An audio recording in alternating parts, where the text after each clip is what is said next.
الحمد لله رب العالمين والعاقبة للمتقين والصلاة والسلام على سيد الأنبياء والمرسلين وعلى آله وأصحابه وأزواجه وذرياته وأهل بيته أجمعين، أما بعد، فأعوذ بالله من الشيطان الرجيم. بسم الله الرحمن الرحيم. الذين آمنوا وكانوا يتقون آمنت بالله صدق الله مولانا العظيم وصدق رسوله النبي الأمين المتين المختار الكريم، ونحن على ذلك لمن الشاهدين والشاكرين والحمد لله رب العالمين. بعد توحید مطالعہ شرع رسالت کے پروانوں اولیاء امت کے جانفانوں میں پیارے آقا علیہ تسلیم کی ترتیبانوں، السلام علیکم ورحمۃ اللہ تعالی وبرکاتہ۔ السلام ورحمۃ اللہ وبرکاتہ۔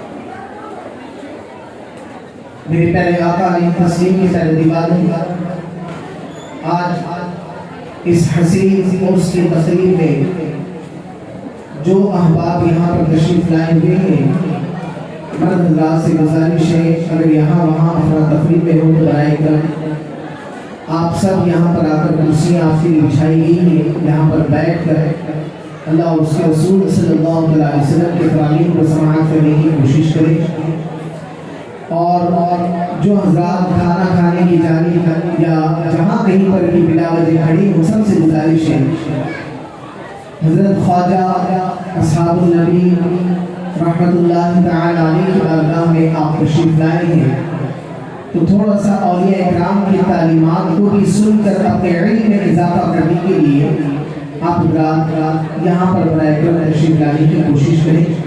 آئیے بلا تاخیر قرآن پاک جس آیت کریمہ کی تلاوت کی ہے اس کے متعلق کچھ عرض و معروضات سورہ سلام سے قبل گنبد خضرا میں آرام فرمانے والے آقا، ہم غریبوں کے بابا بن جاؤ، گلشن ہستی کے ورین فصل بہار، جان عالم روح عالم، نبی مکرم نبی معظم، ختم الرسل مولائے کل بروز قیامت ہم گنہگار امتیوں کو اپنی کالی کمری میں چھپانے والے آقا، امام الانبیاء جناب عبداللہ کے رخت جگر وآمنہ کی نور نظر، بے سہاروں کا سہارا جناب محمد رسول اللہ صلی اللہ تعالی علیہ وسلم کی بارگاہ میں کسرہ میں والہانہ عاشقانہ محبتانہ انداز میں جس طرح درود پاک پڑھائے، سبھی کر با آواز بلند پڑھیں۔ الصلاۃ والسلام علیک یا رسول اللہ، الصلاۃ والسلام علیک یا رسول اللہ، الصلاۃ والسلام علیک یا حبیب اللہ، الصلاۃ والسلام علیک یا حبیب اللہ، الصلاۃ والسلام علیک یا نور اللہ، الصلاۃ والسلام علیک یا نور وعلى آلك وأصحابك يا رسول الله صلی اللہ تعالی علیہ وسلم۔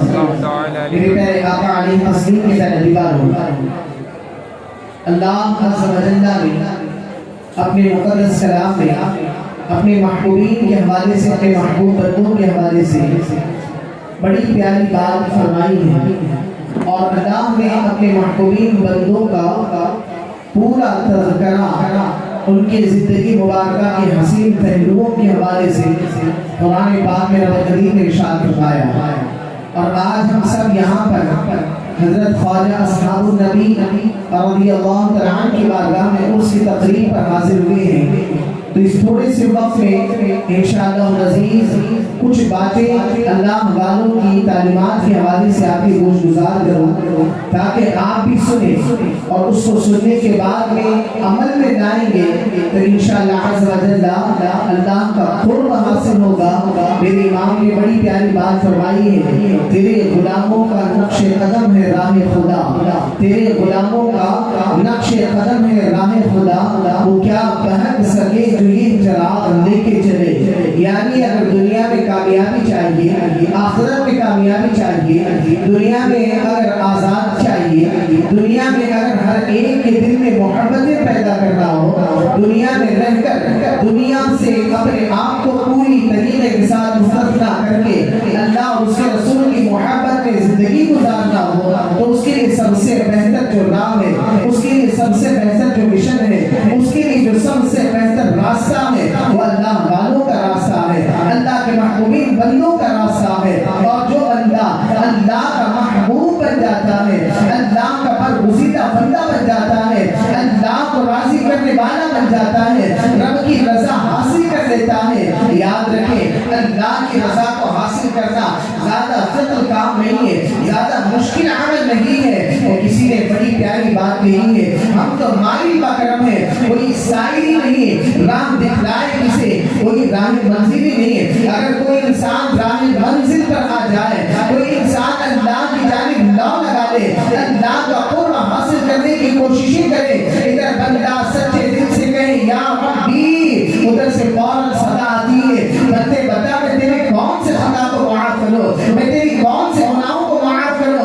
اللہ رب العزت بندہ جب سچے دل سے توبہ کرتا ہے, اللہ کے قرب کو حاصل کرنے کی کوششیں کرتا ہے, اللہ رب العزت اس بندے کی توبہ کو بھی قبول فرماتا ہے اور اس بندے کو اپنا قرب عطا فرماتا ہے. میرے پیارے آقا علیہ تسلیم کے پیارے دیوانوں, افسوس صد افسوس, آج ہم سب اللہ والوں کی بارگاہوں کو یعنی مزارات اولیاء کو صرف وہاں پر حاضر ہونے کے حوالے سے ایک عمل کو مضبوطی کے ساتھ تھاما ہے اور وہ ہے فاتحہ خوانی. اس کے علاوہ جتنے بھی اعمال دیکھے جائیں وہ خرافات کے سب سے زیادہ نظر آتے ہیں, خرافات کے سب سے زیادہ مبتلا ہوتے ہوئے نظر آتے ہیں. دل پر ہاتھ رکھ کر بتائیں اللہ رب العزت نے کیا اللہ والوں کو, کیا صاحب مزار کو, اور جس علاقے میں دیہات میں دیکھی یا شہر میں دیکھے جہاں کہیں پر بھی اللہ والے موجود ہیں, اللہ نے اس روئے زمین پر, اللہ نے ان علاقوں میں کیا صرف اور صرف ایک مرکز کے لیے بھیجا تھا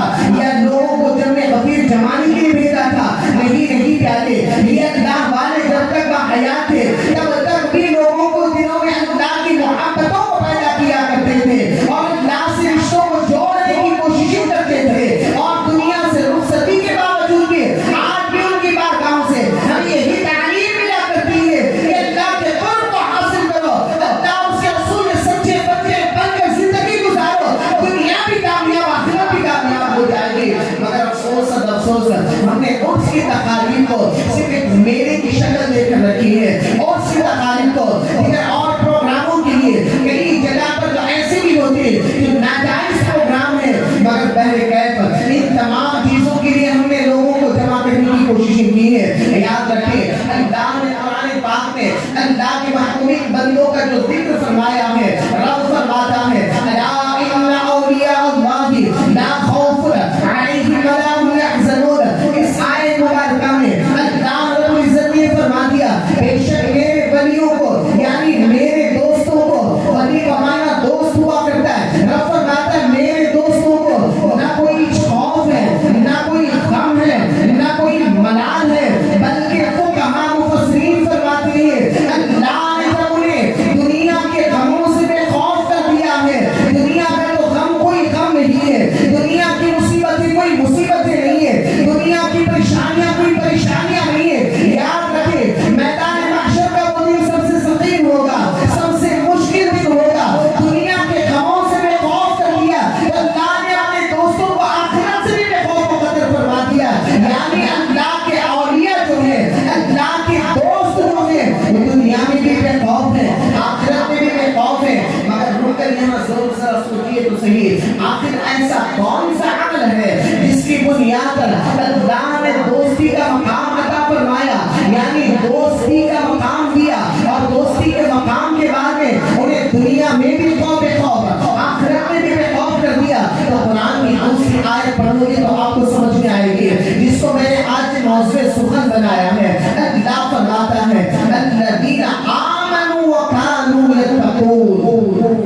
کیا معنی اس کے, کون ہے وہ لوگ جنہیں دنیا میں بھی نہ کوئی خوف ہے نہ آخرت میں کوئی غم ہے؟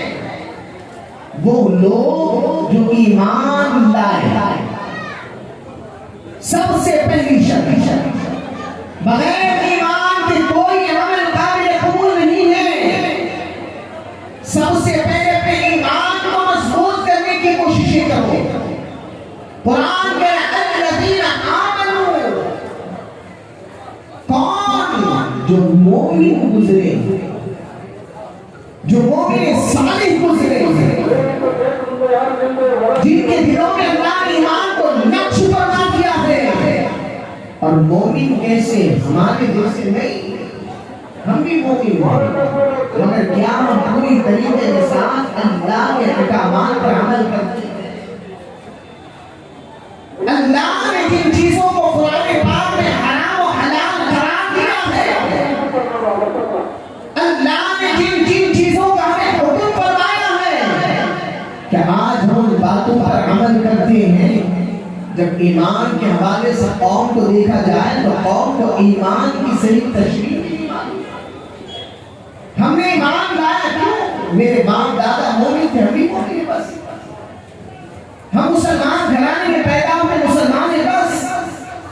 ذرا ایمان والوں کو دیکھو جن کے دلوں میں اللہ نے ایمان نقش کیا، ان کا ایمان کیسے تھا. اور جو سچے مومن ہوا کرتے ان کی شان ایسی عظیم ہوتی ہے. پیارے میرے آقا فرماتے ہیں تقوا فراست المؤمنین، مومن کی فراست سے بچو، ینظروا بنور اللہ، اللہ کے نور سے دیکھ سکتا ہے. مگر آج ہمارے اندر ایمان نہیں ہے، آج ہمارا ایمان کتنا کمزور ہے. آج بات بات پر ہم ایمان سے منہ کیوں کر جاتے ہیں؟ تھوڑے سے مسائل آئے ایمان سے پھرتے ہیں. دنیا کی تھوڑی سی دھن دولت کی بنیاد پر، آسائش و آرام کی بنیاد پر اپنے ایمان کا سودا کرتے ہیں، اپنے ایمان کو بیچ دیا. یاد رکھیں پیارے، اگر ایمان سینے میں مضبوط ہوگا، ایمان کیا ہے؟ اللہ اور اس کے رسول صلی اللہ علیہ وسلم پر ایمان لاتے ہوئے اللہ نے جن چیزوں کے تعلق سے جیسا کہ فرمایا گیا آمنت باللہ وملائکتہ وکتبہ ورسلہ والیوم الآخر والقدر خیرہ وشرہ من اللہ تعالی والبعث بعد الموت. یہ ایمان کا پورا خلاصہ ہے. ان تمام چیزوں کے تعلق سے ایمان مضبوط ہونا یہ ہمارے لیے ضروری ہے. مگر آج کوئی فرشتوں پر بحث کر رہا ہے، کوئی نبی کے آخری ہونے پر بحث کر رہا ہے، کوئی کسی چیز پر بحث کر رہا ہے، اپنے ایمان کو گوا بیٹھا ہے. چند ٹکڑوں کی بنیاد پر دنیا کی ایمان سے اپنے آپ کو منہ کر جا رہا ہے. بہرے کا ایمان کا ایک بڑا وسیع موضوع ہے. اور آگے جو فرمایا گیا الذین آمنوا وکانوا یتقون، وہ لوگ جن کے دلوں میں اللہ کا خوف ہے، یعنی جنہوں نے تقوی اختیار کیا، جو اللہ سے ڈر کر زندگی گزاری. آج قوم مسلم میں اللہ کا خوف آپ دیکھیں کتنا ہے، اللہ کا ڈر ہمارے دلوں میں کتنا ہے. آج ہمارا عالمیہ تو یہ ہے کہ ہم تو اللہ کے گھر میں آتے ہوئے اللہ کا خوف نہیں پیدا کرتا، مسجدوں میں بیٹھ کر کے اللہ سے ڈر ہمارے سینوں میں کم ہوتا جا رہا ہے. مزارات کے اولیاء اللہ والوں کی بارگاہوں میں بیٹھ کر کے ہمارے اندر ٹھٹے مارنے کا انداز ہے، اور ہمارے اندر دنیا داری اور دنیا بسی ہوئی ہے. ہم دین اور دنیا سے اتنا زیادہ تعلق، دین سے اتنی زیادہ کمزوری، دنیا سے اتنا زیادہ تعلق پیدا کر لیا ہے کہ اللہ کی بارگاہوں میں، اللہ والوں کی بارگاہوں میں بھی ہمارا دل اور سکون نہیں ملا کرتا ہے. کیوں؟ اللہ کا خوف ہمارے اندر، خوف الہی ہمارے اندر نہیں. ایک بات یاد رکھیں، اس بات کو ذہن نشین کر لیں، دل کی تختی پر لکھ کر لے جائیں. ہم دنیا کے کسی بھی کونے میں چل کر یا زمین کے تہ میں کتنی بھی اندر جا کر یا آسمان میں کہیں پر بھی جا کر، پوری آسمان و زمین، پوری کائنات میں کہیں پر بھی چھپ کر کوئی بھی کام کریں، دنیا والوں سے تو چھپ سکتے مگر رب سے نہیں چھپ سکتے. اللہ تمہیں ہر جگہ دیکھ رہا ہے، وہ تو ہر جگہ ہماری آواز، ہماری باتوں کو سن رہا ہے. تو ہم اللہ کا خوف اپنے دلوں میں پیدا کیوں نہیں کرتے ہیں؟ اللہ اکبر. اللہ کا خوف پیدا کرنے کی بات چلی پیاری. انسان کو اللہ رب العزت نے جسم کے اعضاء کا فرمایا، جو اللہ کے محبوبین بندے اولیاء اکرام ہوا کرتے ہیں، وہ اسی روئے زمین پر کس احسن انداز میں زندگی کو گزارتے ہیں، کیسے اچھے طریقے کے ساتھ اللہ کو راضی کرتے ہوئے زندگی کو گزارتے ہیں۔ ذرا غور سے چند باتیں سماعت کر لے، بات اپنی مکمل کر دو۔ اللہ اکبر، جو اللہ کے محبوبین بندے اس روئے زمین پر گزرے ان کی شان کیسے ہوا کرتی تھی، وہ بھی انسانی گزرے ہیں، وہ بھی ہمارے درمیان میں رہ کر گزرے ہیں۔ اور ایک بات یہ بھی آپ یاد رکھیں، اللہ والوں کی بارگاہ میں ایسی عظیم ہوا کرتی تھی، جب تک باحیات تھے تب تک بھی لوگوں کا جمع غفیر ہوا کرتا تھا، لوگ ان سے قریب ہوا کرتے تھے، لوگ ان کی بارگاہ میں حاضر ہوا کرتے تھے۔ جب اس دنیا سے رخصت کر گئے، انتقال کر گئے، موت کی چادر کو اوڑھ کر سو گئے، آج بھی لوگ ان کی بارگاہ میں حاضر ہوا کرتے، ان کے مزارات پر حاضر ہوا کرتے۔ اس بات کو میں بھی جانتا ہوں، آپ بھی جانتے ہیں کہ آج اس روئے زمین پر پہاڑوں کی چوٹیوں پر بھی اللہ والوں کی بارگاہ ہے، کہیں جنگلوں بیابان میں بھی اللہ والوں کی بارگاہ ہے، سمندروں میں بھی اللہ والوں کی بارگاہ ہے، مگر اس جگہ پر جہاں کوئی ناقص آپ کو نظر نہیں آتا، نہ کوئی آپ انسان نظر آتا ہے، ایسی جگہ پر بھی لوگ جا کر ان کی بارگاہ میں خراج عقیدت پیش کرنے کی کوششیں کرتے۔ آخر وجہ کیا ہے؟ آخر ایسا کون سا عمل تھا اس بندے مومن کا جس کے دنیا سے رخصت ہونے کے باوجود بھی لوگ ان سے اتنی محبت کرتے ہیں؟ تو قرآن پڑھو گے تو آپ کو پتا چلے گا۔ قرآن پاک میں اللہ رب العزت نے ارشاد فرمایا، ایک اولیاء کے تعلق سے اللہ رب العزت نے ارشاد فرمایا، رب فرماتا ہے کہ یہ جب تک مومن بندے اس زمین پر تھے، اللہ کے دین کے کام کو سب سے زیادہ ہم رکھا کرتے تھے، ہر ایک انسان کو اللہ کے دین سے جوڑنے کی کوشش کرتے تھے۔ جو انسان اللہ کے دین سے لوگوں کو جوڑنے کی کوشش کرتا ہے، جو انسان اللہ کے دین کا کام کرتا ہے، اللہ قرآن پاک میں فرماتا ہے، ان تنصروا اللہ ینصرکم ویثبت اقدامکم۔ اللہ فرماتا ہے کہ میرے دین کی مدد کرو، میں تمہاری مدد کروں گا۔ اور کیسی مدد کرے گا؟ اللہ فرماتا ہے میں تمہارے قدموں کو زمین پر جما دوں گا، کوئی نہیں کر سکتا۔ آج اللہ والوں کی بارگاہ کو دیکھیے، ہر علاقے سے لوگ صرف اپنے ہی نہیں پرائے بھی آیا کرتے ہیں۔ صاحب مزار کی بارگاہ میں ہر کوئی آتا ہے، اپنے اپنے اعتبار سے مستفیض ہونے کی کوششیں کرتا ہے۔ یہ ان کی شفقت پر بات ہے کہ وہ جس کی جو مراد ہے اس کی پوری فرماتے ہیں۔ اللہ کی بارگاہ میں دعا کر کے آنے والے حاجت مندوں کی حاجتوں کو پوری فرماتے ہیں۔ کیوں؟ اللہ کا قرب جو حاصل کیا۔ اور آج اس عظیم اجتماع سے، اس پروگرام سے میں ایک بات آپ کو بتا کر اس بات کو آپ ہمیشہ اپنے ذہن میں لے کر لینی چاہیے۔ اگر لوگوں کے دلوں میں آپ بھی چاہتے ہیں کہ محبتیں پیدا ہو، لوگ ہمارے دین کو قبول کریں، مذہب اسلام کی تعلیمات کو اپنائیں، مذہب اسلام سے قبول کریں، مذہب اسلام سے قریب کریں، یاد رکھیں اپنے اخلاق کو سب سے بہتر کرنے کی کوشش کریں، اپنے آپ کو سب سے پہلے سجانے سنوارنے کی کوششیں کریں۔ یہ سجانا سنوارنا ظاہری طور پر نہیں ہے پیارے، باطنی طور پر اپنے آپ کو سجانا۔ ہم نے عمدہ لباس کو بہترین انداز میں پہن لیا، اچھی گاڑی، اچھی گھڑی، اچھی چیزوں کو ہم نے خرید کر ظاہری طور پر تو ہم نے سجایا، جب تک ہم اپنے دلی طور پر، باطنی طور پر ہم اپنے آپ کو نہیں سجائیں گے، لوگوں کے دلوں میں ہماری محبت نہیں پیدا ہوگی۔ اپنا اخلاق سب سے بہتر بنائیں، اور اخلاق سب سے بڑی چیز، آپ کا اخلاق، آپ کا کردار لوگوں کو معلوم کیسے ہوگا؟